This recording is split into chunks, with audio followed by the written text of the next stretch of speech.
We've moved on to the NBA's Final Four. So what lingering lessons are there for the Orlando Magic, and what can they learn from the conference finalists today on Locked On Magic?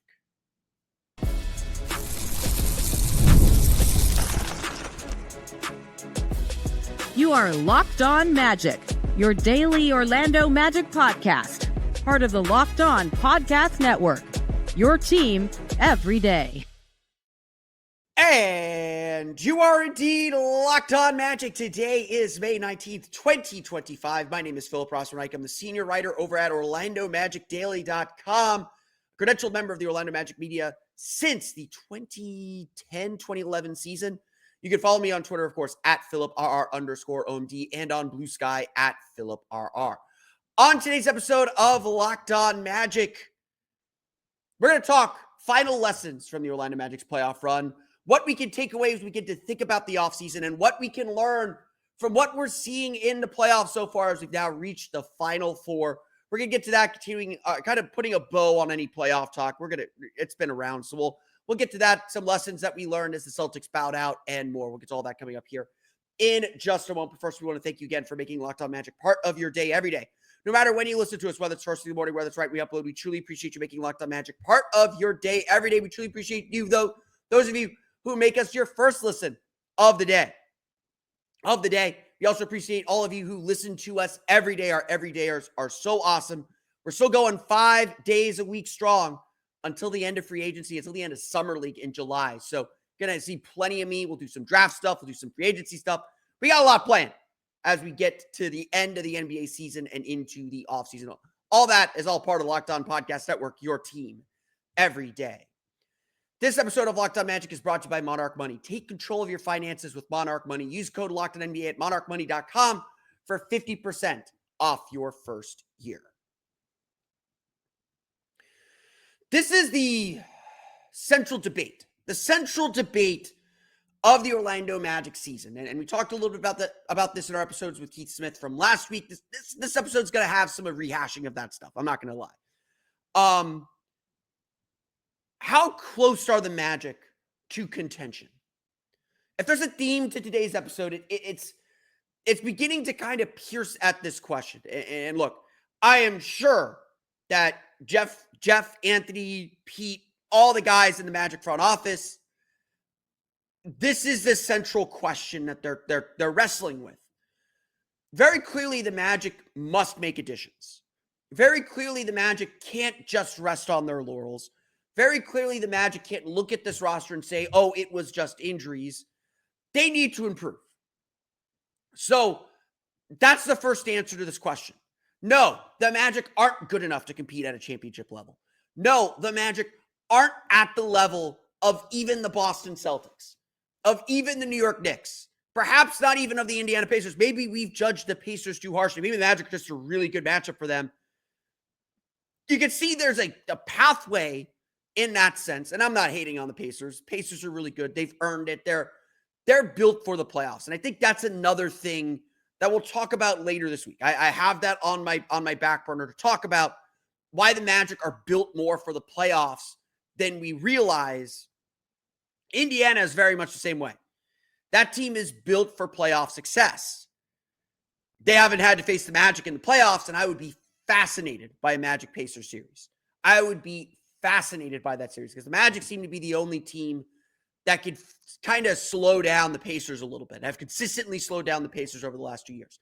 So I'm not throwing shade at the Pacers. They've earned it. They're the model. They're the pathway the Magic have to say, oh, we aren't that far, because I don't think the Magic consider themselves that much worse than the Pacers. But clearly the Magic aren't there yet. The Pacers have done it. Second straight conference finals. An accomplishment we should not ignore or should not dismiss so hot out of hand. The Pacers have done it. The Magic haven't. The Magic have a lot to prove, and the Magic clearly have a long way to go. But how long is that way? That's the ultimate question. And so we look at the playoffs. We look at the Magic series with the Celtics. And look, that was the series we always imagined the Magic were going to get this year. What we wanted from the season this year was for, yes, the Magic to improve, to maybe get home court advantage, to win a playoff series. But ultimately, I think all of us envisioned the Magic getting to a playoff series and losing to a real contender. Probably Boston. Maybe some of us thought Milwaukee. Whoever it was. We all envisioned, let's win a playoff series, get to the Celtics, and see where we stand, see how far away we are. Well, obviously, injuries played a huge role in that. Maybe if the Magic were healthy, they would have drawn Indiana, they would have drawn Milwaukee, we would have had a much more competitive first-round series, drawn Detroit, who all due respect to our friends from Detroit, Magic might be favored in that series if they're fully healthy. Who knows? Who knows? But that's not what happened. Instead, the Magic stared down a playoff series where they were found wanting, where they were found not having enough, not being able to make up that gap. At the end of the day, as excited as we were by how the Magic played, look, the Magic lost because of their weaknesses. They can't shoot, they can't score. Paolo and Franz have to do everything. Why they lost that series isn't a surprise. And again, so much of this offseason already is focused on, okay, we know what those issues are. How are we going to fix them? The Magic still lost that series in 5. And games 3 and 4 were close. Game 2 was within range, but the Magic never really got over the hump.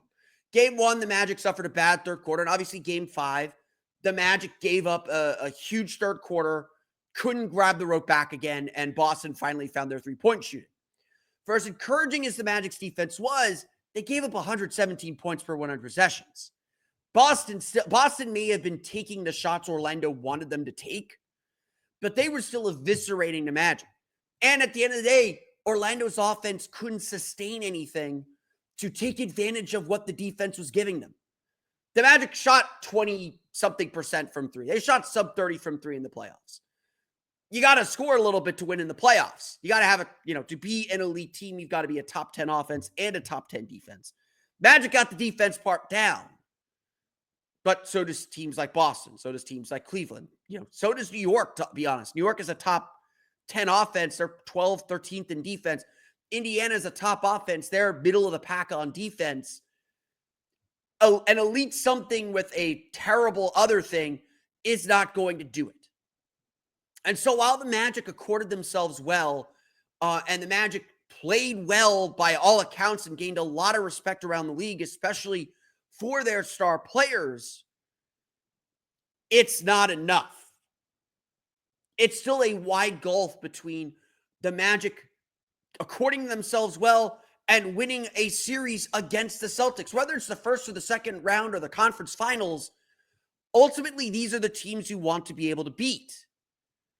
And I mentioned this throughout the series, like Boston against Orlando at least had multiple ways to beat them. Orlando took away their three-point shot, and Jason Tatum and Jaylen Brown went nuts from the mid-range. And look, they made shots that they didn't make in the Knicks series. The difference between the series in Orlando and the series against New York is A, New York made shots. New York is a capable offense. And B, Boston missed a lot of the shots that they made against Orlando. On top of New York giving them more threes and baiting them into settling for threes and not attacking the basket nearly as much. On top of, yes, injury concerns. Kristaps Porzingis dealing with the illness in the second round that he didn't deal with in the first round. Maybe that changes the series, although I don't think it changes it very much. The Magic have to look at this postseason, and ultimately the big lesson they have to take is that, yeah, we played well, but it wasn't enough. We played well, but that's not the goal. The goal is to win. The goal is to advance. The Magic did not care that they were playing the Celtics. Their goal at the start of the season was to win a playoff series. If you get to game 7 and you have a 17-point lead in the first half, the next step, the only way you improve on your season is to get to the second round. The Magic did not accomplish that goal. And unfortunately for them, because their offense looked so rough, because their defense wasn't there, because the Celtics were just a more put together, more poised, and more understanding team, more understanding of what it takes to win a championship, the Magic, while a tough out, while a team that gave Boston some problems, wasn't ready for that stage. And if Jalen Suggs is healthy, yeah, they might, they'll certainly win a few more games during the regular season. If Jalen Suggs were healthy, yeah, they might win a few more games. That series might be a little different. But at the end of the day, the Magic lost because of fatal flaws within this roster that teams like Boston, teams like New York, teams like Cleveland, teams like Indiana do not have.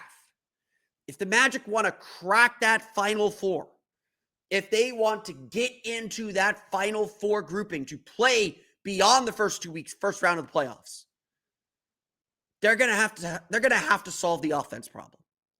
That's not rocket science, but it's clearly the biggest thing holding them back. I think our friend Matt Moore from Locked On Nuggets, also part of Hard Work Paroxysm, he wrote, I forget the exact stat. You can find it on his Twitter account at HP Basketball. He wrote that the Celtics shot something like 60% on shots after missed baskets. And the Magic missed a lot more baskets than the Knicks did. That's the difference. Orlando's offense put the defense in a tougher spot than it needed to be.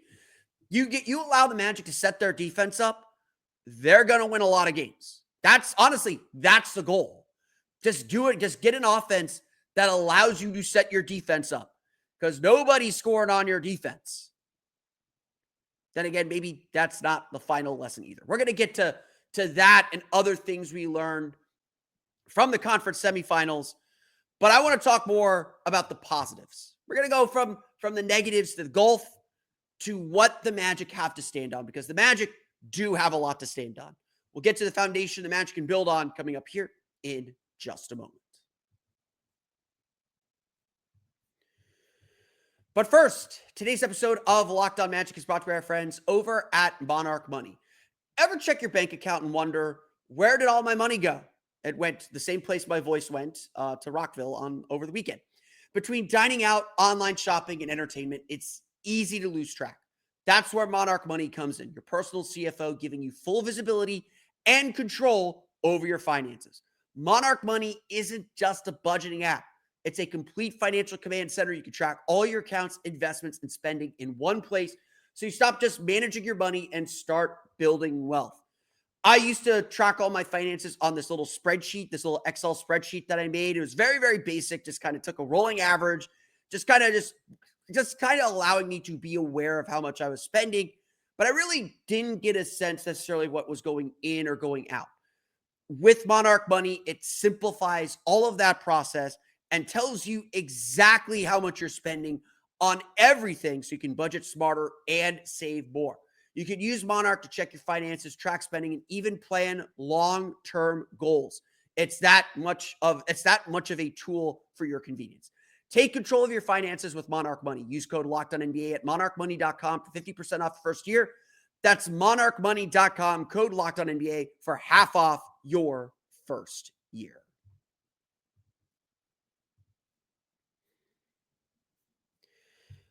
So this paints a bleak picture for the Magic. It's very easy to look at this 5-game series, and especially the way that the players and the team talked about that 5-game series, and say, yeah, the Magic accorded themselves well, all things considered. The Magic gave the Celtics a tougher fight than I think a lot of people gave them credit for. You could say all that stuff, but at the end of the day, they lost in 5. Wasn't a particularly competitive series. The games weren't close. Game 3 and 4 were close. The Magic pulled out game 3. The Celtics won game 4 in a close game. That was the kind of series turning win. And this wasn't like last year's Cleveland series where it was like, oh, Orlando can win big in this series. Even when the Magic were up, the game 5 was the only game, by the way, where the Magic were up in the first half and really looked like they were in control of things. Otherwise, it always felt like they were chasing Boston. And so that tells you that Orlando is nowhere near Boston's level. And again, Boston's gonna go through changes. We're gonna get to a lot of those changes and a lot of what's going on around the Eastern Conference and really the NBA throughout the course of the week. We're gonna do a contract episode tomorrow. We're gonna talk salary stuff and CBA stuff tomorrow. So get your pens and papers ready, get your calculators ready. I'm gonna throw some numbers at you. So it can be overwhelming to think about that gulf. Because yes, I think we can say coming out of this series, the Magic have work to do. This isn't a complete project. This isn't a one little tweak and everything's fine. There is some heavy lifting to do on this roster. And while I don't think the Magic are in any rush to break up the Paolo, Franz, Suggs trio, A, that's a very expensive trio now, and B, the Magic clearly need to add something around them, add a lot more around them. It isn't just one thing. It is multiple things to make the Magic the team that they ultimately want to be. Having said that, it's not like it's that hard because the Magic do feel like they have a $30 million trio. They're going to pay $33 million to Jalen Suggs next year, whether you like it or not. They're going to pay, 36 million to Franz Wagner next year. Paolo Banchero's contract extension, his max extension is going to start at above $40 million. He's going to be the highest paid player in Magic history. And that's just because of the economics. It's not an assessment of value. It's not an assessment of his place in Magic history by any means. That's just the economy of the NBA today. The Magic feel like they have a core to build on. And if there is one thing the playoffs unequivocally proved, that series against Boston unequivocally proved, is the Magic have those stars in place. That is not nothing. To have two all-star level players, not just all-star level players, to be honest, two all-NBA level players. Again, the Magic haven't had that since T-Mac and Grant Hill in from 2001 to 2003. The Magic, or 2004, excuse me, because that happened, but Grant Hill was hurt all the time. The Magic haven't actually had that since Shaq and Penny in 1997. The Magic right now have more talent at the top end of their roster than they have ever had. I mean, again, you can say, oh, well, Jameer Nelson was an all-star, Rashard Lewis was an all-star, Hito Turkoglu should have been an all-star. Sure.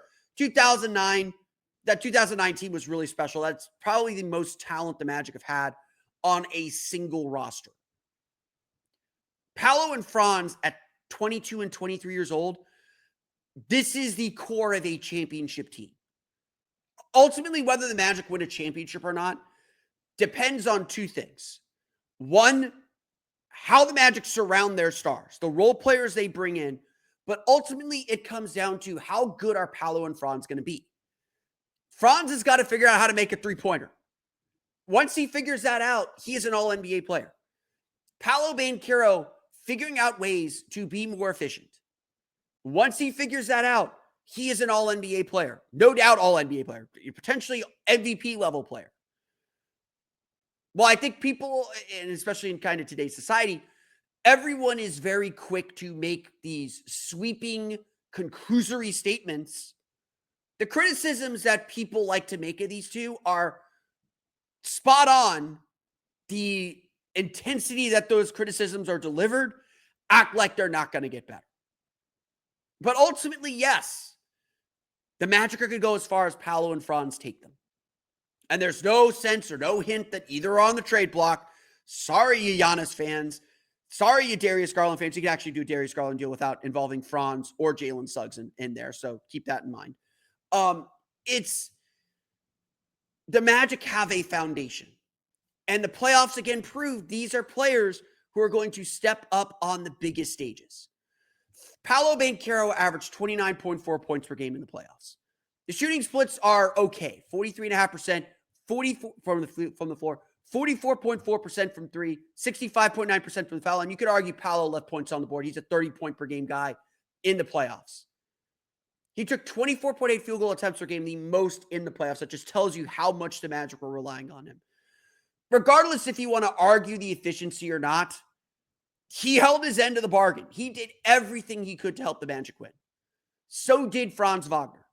After an up-and-down series against Cleveland Cavaliers, he was stellar. 25.8 points per game, 44.3% shooting, 76.9% from the foul line. We will not talk about the 18.9% from three. But again, we knew his three-point struggles coming into the series. That is an issue that he will try to resolve and will try to get to the bottom of at some point during this offseason before we see him play in Eurobasket, most likely. He did not fully commit to Eurobasket. But the Magic walk away from this series with two things. Two things for their foundation. One, knowing their stars will step up. Their stars came to play. Their stars carried the Magic as far as they could. Wendell Carter was the only other player to average double figures in the playoffs. And that is, yes, a testament to how good the Boston defense is. Boston's defense is really good. And the fact that Paolo and Franz still put up those numbers is even more impressive because of that fact. But it's also true that the Magic don't have enough help for them. It's also true that the Magic need to give them the support to maximize their talent. We're done with the phase of, Paolo and Franz can do it on their own. That Paolo and Franz are so good that they can make Boston sweat a little bit. A team as talented and as good as Boston double take a little bit. The Magic have another piece of their foundation that they can build on. And I'm going to talk a little bit about that in our final segment before we also talk about final lessons from the second round, because there is a lot to learn and a lot more competition than we think for who the Magic want to go after. We'll get to that coming up here in just a moment.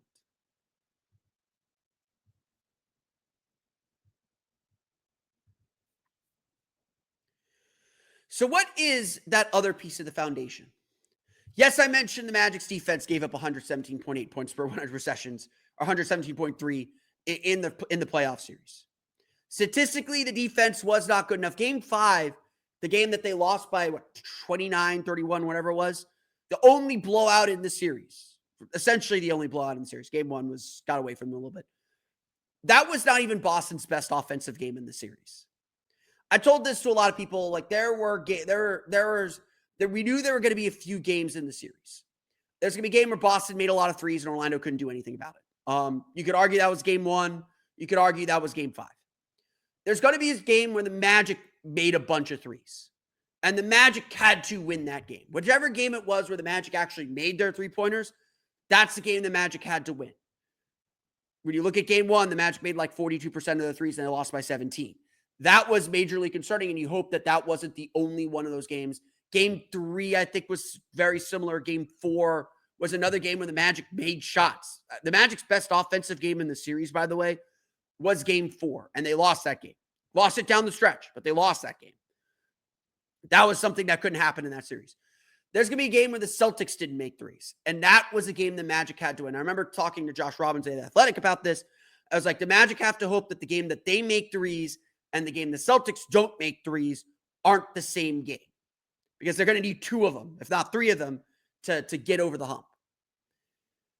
The Magic's defense largely did its job. Like I said, I think if you go back and look at the tape, Orlando's defense gave up the shots it wanted to give up. I got a lot of, I got a lot of people, talking to me, and I talked to a lot of people. And we were talking during the Knicks Celtics series. Like, I was like, the Celtics were were making all the shots that they're missing against the Knicks. The Magic did a good job taking away 3-point line. They're missing threes. So, Boston shot like 37% from 3. They made their threes in the Orlando series. Orlando just prevented them from taking threes. And that's a huge part of the Magic defense. The Magic forced the Celtics to go into more isolations. They forced them into mid-range shots. And again, Jason Tatum had an awesome series. Jaylen Brown had a solid series. They bet that Kristaps Porzingis was going to be off and on. And he largely was. Big part of why the Celtics were better offensively in game 4 is Porzingis stopped settling for mid-range jumpers and post-ups and started attacking the basket when there were smaller defenders on him. And that forced the Magic to change their defense a little bit. That loosened Boston up a little bit. The problem was, again, Orlando had to play a lot in transition because of the misses. And again, the game was played at very low possession count. But Boston was able to beat the Magic in cross matches and beat them when the Magic couldn't get their defense set. And again, Orlando was just so scared of the three-point shooting because they know they can't make up that difference that they gave up shots in the paint that they probably normally wouldn't give up. And again, Orlando fouls a lot. Like that's we talk about the physicality all we want. The Magic foul a lot. That's part of their strategy. That's part of their philosophy. They're not afraid to hit you. But the defense, again, largely did its job. It largely gave up the shots it wanted, and Boston made those shots. And Orlando, again, could not consistently take advantage of what the defense of what the Magic's defense did for them. And eventually, like we saw this throughout the year, the defense can't play elite for 48 minutes. No defense can play elite for 48 minutes, especially against really good teams. Your offense has to carry a little bit of load and lift the defense up and give the defense a chance. And it just didn't happen. And Boston was like water finding a crack. Like it rushes through, it finds its way through. And again, in game 5, they finally broke the dam. But the Magic's defense is something they can build on. It is something they're still proud of. It is something that they're not going to compromise on. For as much as we want to talk about players the Magic want to add, those players won't play or won't be even pursued if they aren't going to commit on defense. If there's intelligence saying that this guy will not play defense or is not a defender, take him off your list. That's just the way it is with this team. That's who this team is. That's what defines this team. And it is the foundation that everything else is built on. Now, the playoffs so far, the second round, has kind of shown us a few truths that are slowly developing. One, shooting variance is a big deal. The Celtics did not make threes against the Knicks. They made threes against the Magic. And because, again, Boston's volume is so high, missing all those threes hurt them. And look, New York made shots and all that. Indiana made a ton of shots against Cleveland. Again, they deserve it. They're creating these shots. They're creating these looks. 3-point variance is just so big.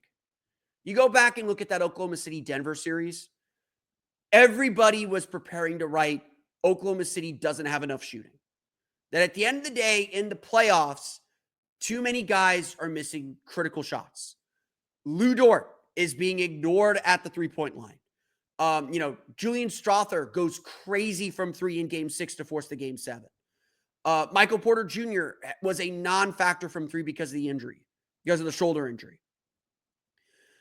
3-point variance, whether you like it or not, is a big factor in all these series. Like the Indiana-New York series is going to come down to who makes shots.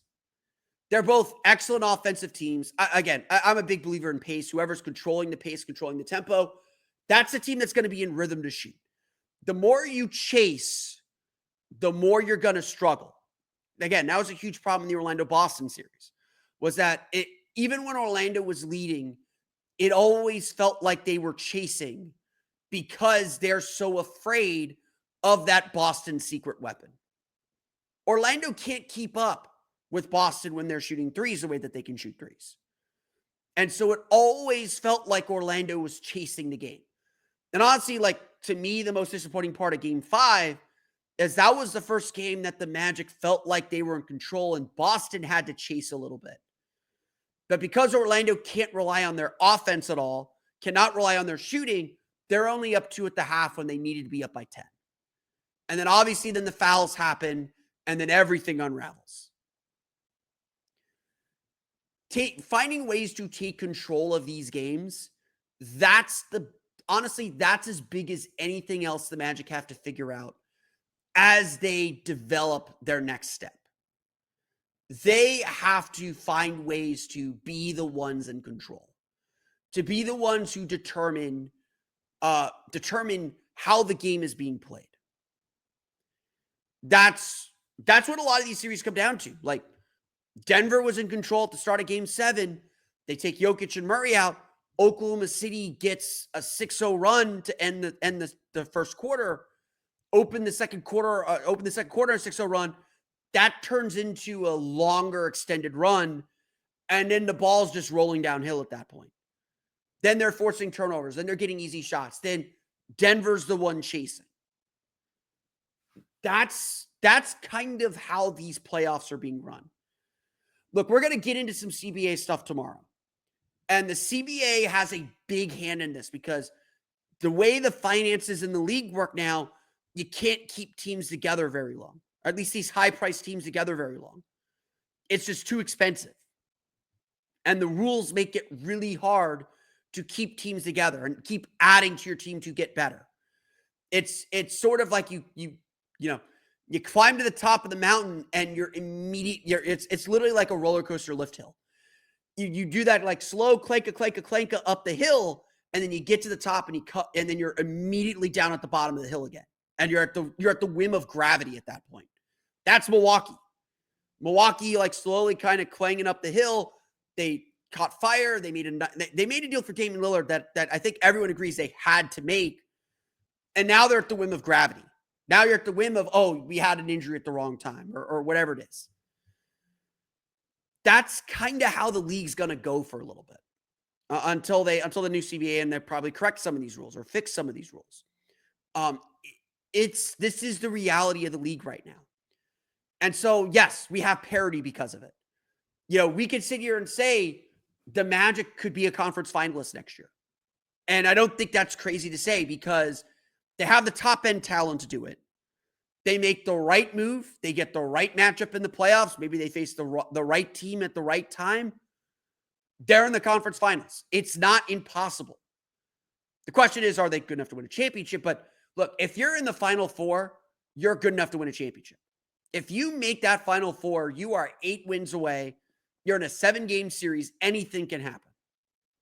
And that's as much of anything that we've learned in these playoffs as anything else, is that the way the league is set up now with all the parity, that, and frankly, the randomness, not just shooting variance, but injury variance, just like so many random things, not to mention even the quality of the coaching. David Edelman stepping in late in the season and coaching the series he coached against Oklahoma City, as well as the series he coached against the Clippers, just fantastic stuff. Chris Finch doing an incredible job at that Wolves team. If you would have told me that Wolves team would be back in the conference finals, or Rick Carlisle, Rick Carlisle is one of the best coaches in the league. If you would have told us that Pacers team would be back in the conference finals, we would all thought you were crazy. Even if you told us all the mess that Cleveland was going through. Kenny Atkinson, even a bad coach. Like, I'm gonna do an episode this week defending Jamal Mosley a little bit because I do think Jamal Mosley gets a bad rap from fans. I think he is unfairly blamed for a lot of things. I think he's a darn good playoff coach. I think he's done some great things in this 2 playoff series. It's not the pathway to a deep playoff run. I think what we're learning in this playoffs, a pathway to a deep playoff run is not far. You need the players, you need the system, you need the talent, you need all that stuff. But it isn't far. And that's why there's so much pressure to make something of this offseason. For a number of reasons, some of which we'll get to tomorrow. That's why there's so much pressure. The Final Four isn't far away. The Magic have the foundation to get there. It's going to take some luck. You need luck on your side. But it isn't far away. But the Magic have a lot of things to learn before they get there. A lot of things to do before the season starts. And then they need some things to break their way when they get back to the playoffs next year. I want to thank you all again for listening to today's episode of Locked On Magic. You can, of course, follow me on Twitter at PhilipRR_OMD and on Blue Sky at PhilipRR. You can subscribe to the podcast on Apple Podcasts, Stitcher, TuneIn, Himalaya, Google Play, Spotify, Odyssey, and all the Mason podcasts to your podcast-enabled listening device. You can also check us out on YouTube. Search for Locked On Magic. We're nearing 4,000 subscribers. We'd love to get there very, very soon. Appreciate you all for the loyalty, for the listens, for the everyday listens. We appreciate that all in its entirety. For the latest on the Orlando Magic, be sure to check out OrlandoMagicDaily.com. You can find us there on Twitter at OMagicDaily. And for even more Orlando Magic content, where I just wrapped up my What Went Right, What Went Wrong series, and I'll be diving into player evaluations starting tomorrow probably. You can check that out at the Orlando Magic Hub, my Patreon page, the Orlando Magic Hub, at patreon.com/Orlando Magic Hub. As always, thank you for your support. Now that you're done making Locked On Magic your first listen of the day, go make Locked On NBA Big Board your second listen of the day. NBA draft expert Rafael Barlow reacts to every workout, interview, and rumor leading up to the NBA draft. Find Locked On NBA Big Board on YouTube or wherever you listen to podcasts. That's good, dude, for me today, though. I want to thank you all again for listening to today's episode of Locked On Magic for Orlando Magic Daily and Locked On Magic. This has been Philip Rossman. We'll see you all again next time for another episode of Locked On Magic.